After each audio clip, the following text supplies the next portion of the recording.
ఏలూరు జిల్లా దెందులూరు మండలం కొవ్వలి గ్రామానికి చెందిన గోరిపర్తి కృష్ణకుమారి కుమారుడు గోరిపర్తి గోపి 22 సంవత్సరాలు ఇటీవల ఆహారం తీసుకునే విషయంలో ఏర్పడిన అనారోగ్య సమస్యతో గత నెలలో ఏలూరులోని ఓ ప్రైవేట్ ఆసుపత్రికి తీసుకువెళ్లారు. అయితే ఆహార ప్రేగులో ఇబ్బంది ఏర్పడిందని ఆరోగ్యశ్రీ పథకంలో చికిత్స చేస్తామని చెప్పిన ఆసుపత్రి డాక్టర్ సర్జరీ నిర్వహించారు. అయినప్పటికీ రోజులు గడిచిన బాబు పరిస్థితిలో ఎలాంటి పురోగతి లేకపోవడంతో అక్కడి నుంచి విజయవాడలోని మరొక స్పెషాలిటీ హాస్పిటల్ కి తరలించారు.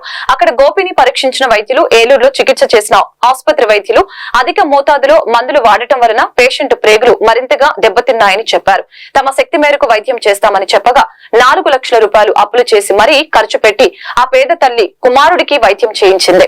అయితే ఓపెన్ సర్జరీ కావటం వలన మరొకసారి గోపికి సర్జరీ అవసరం పడటంతో మొదటగా చికిత్స చేసిన ఏలూరులోని ప్రైవేట్ ఆసుపత్రికి బాధితులు కుమారుణ్ణి తీసుకుని వెళ్లగా అక్కడ డాక్టర్లు నిర్లక్ష్యంగా మాట్లాడారని గోపి తల్లి ఆరోపించింది. దీంతో ఎవరికి చెప్పినా ఎంతమంది వద్దకు వెళ్లినా ఎలాంటి భరోసా లభించకపోవడంతో దుగ్గిరాలలోని క్యాంపు కార్యాలయంలో దెందులూరు ఎమ్మెల్యే చింతమనేని ప్రభాకర్ ను బాధితుడి తల్లి కుటుంబ సభ్యులు కలిసి తమ బాధను చెప్పుకున్నారు.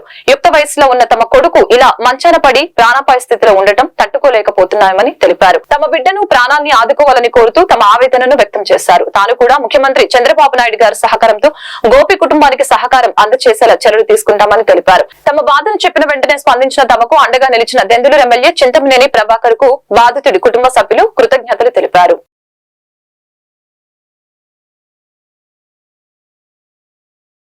అతనికి సర్జరీ చేశాడు.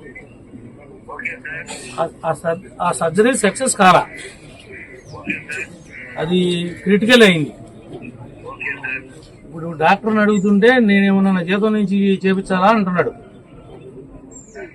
మరి మనం సర్జరీ చేసినప్పుడు ఆ సర్జరీ ఫెయిల్ అయినప్పుడు ఆ పేషెంట్ పేదవాళ్ళు అయినప్పుడు ఇబ్బంది పడుతున్నప్పుడు మానవతా ధర్మంతో మీ యాజమాన్యం కానీ వాళ్ళు కానీ వీళ్ళ కుటుంబానికి న్యాయం చేయాలి కదా, అతను బతికించడానికి ప్రయత్నం చేయాలి కదా.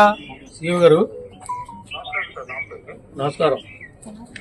గోరిపర్తి గోపి అనే దెందులూరు మండలం కోవల గ్రామస్తు. ఇతనికి సర్జరీ చేశారు మన హాస్పిటల్లో. ఆహారం సరిగ్గా తీసుకోలేకపోతున్నాడు, పేగు సన్నగా ఉందని చెప్పి ఆరోగ్యశ్రీలో హ్యాండిల్ చేశారట. అదేమైందంటే సర్జరీ ఫెయిల్ అయింది. ఇప్పుడు వీళ్ళకి అసలు ఏమీ తెలియదు. ఆడ మదర్ కాళ్ళకి ఈ పేకి ఆ పేకి కలిపి క్లిప్ వేసేసాడంటే అండి ఇబ్బంది అయిపోయింది, ఇట్లా ప్రమాదం అయిపోయింది. మళ్ళీ వెళ్ళాము, నా జీతం నుంచి నేనేమైనా ఇవ్వాలా, నేనేం చేయను అని ఆయన మాట్లాడుతున్నాడని నా దగ్గరికి వచ్చారు. వీళ్ళు మళ్ళీ ఇది కాకోకుండా మణిపాల్కి వెళ్ళారు. వీళ్ళు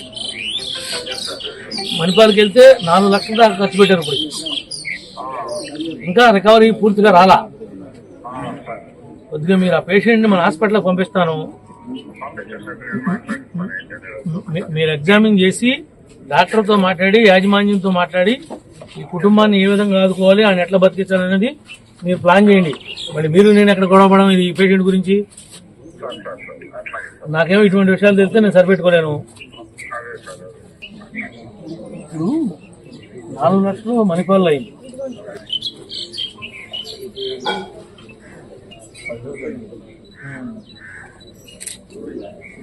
సగం డబ్బులు తెస్తాను అనుకో, నేను అవకాశం ఉందనుకుంటున్నా. దానికన్నా ముందు ఇప్పుడు మళ్ళీ సర్జరీ పడుతా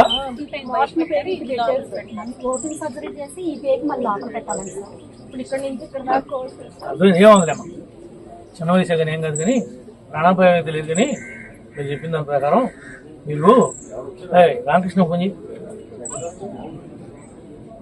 యూత్ రామకృష్ణ ఫోన్ చేసి నేను వెంట పెట్టుకుని సీఓని కలవను, అతని నుంచి పంపిస్తాను. మీరు ఊళ్ళోకి వెళ్ళి రామకృష్ణ తీసుకుని మీరు వెళ్ళి వాళ్ళతో మాట్లాడండి, ఏదో ఒకటి వాళ్ళు చేస్తారు. మిగిలిన ఏమన్నా ఉంటే చంద్రబాబు గారి నాయుడికి నేను ఎంతో కొంత డబ్బులు మీరు పెట్టిన ఖర్చు ఇప్పిస్తాను.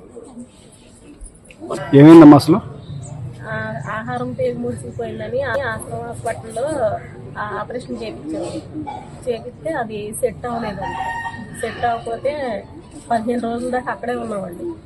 ఇంకా పేగులు కదలకి రాలా వస్తుందని మెడిసిన్ ఎక్కువ పంపిస్తారండి. అక్కడ మేము ఉండమండి మేము వెళ్ళిపోతామని చెప్తే బయటికి పంపించేశారండి. మణిపాల్ హాస్పిటల్ తీసుకెళ్ళిపోమన్నారండి. అక్కడి నుంచి మణిపాల్ హాస్పిటల్ వెళ్ళిపోయేవాళ్ళు.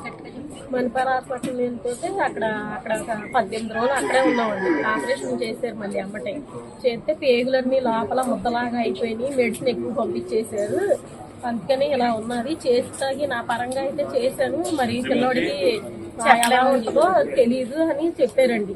సర్జరీ చేశాక కూడా మోషన్ పేగి బయటికి పెట్టారండి. బయటకు పెట్టాక మళ్ళీ 3 నెలలు పోయాక మళ్ళీ కొంచెం కోలుకున్నాక మళ్ళీ చేస్తా ఉన్నారండి.